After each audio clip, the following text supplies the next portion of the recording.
I've run a couple races, I like to run, play tennis, but I have never climbed a mountain. So it was an interesting challenge, both physically and emotionally. It's humbling. I mean, when you're on a mountain and it's, 14,000 feet and you're trying to climb it, I mean, it is a very humbling experience. And it's also one of the most amazing experiences you probably will ever have. And truly a beautiful and spiritual experience. We're fortunate enough to be with Ed Viesters, who's one of the foremost climbers in the world, and Peter Whitaker. And so we were in such good hands that they made it easy for us. So while I knew it was going to be challenging, I never thought for a moment that we couldn't do it. And then we packed our bags, went to the parking lot, climbed up to Muir, which is about 10,400 feet, and camped out for the night in a little hut. You get up, you get dressed at about, 1 in the morning, get your headlamps on, all your gear put together, backpacks, and off you go into the dark.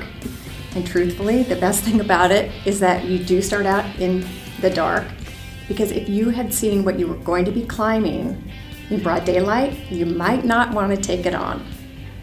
Each step of the way, you feel as though, I don't know if I can do this, and you have a little bit of self-doubt, a little bit of questioning, and a little bit of excitement, and yet inevitably you get right through it.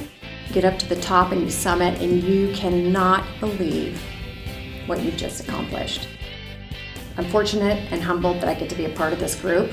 It really, it was an amazing group, passionate people that want to do something to help the people in our community, and we're very competitive and a lot of fun. And so it was really remarkable, and I'll always remember it. For me, I felt like when I took this challenge on and climbing Mount Rainier, again, it was more a matter of, okay, I'm going to take this challenge on.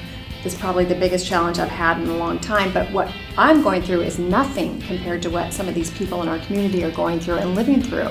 Actually, there wasn't a minute I didn't think about that on the climb, because truly, I'm doing this and it's a choice that I've made, but a lot of people that are in our communities are faced with extreme situations that they didn't have a choice. They've lost a job, they're newly vulnerable, they're living in their cars, they've lost their homes. In some small way, we as a team, by climbing, could help with the fundraising and these efforts. So that felt good. So I would say do it. I mean, if you are even thinking about it, then do it. Absolutely do it. You will not regret it. It is truly a remarkable experience.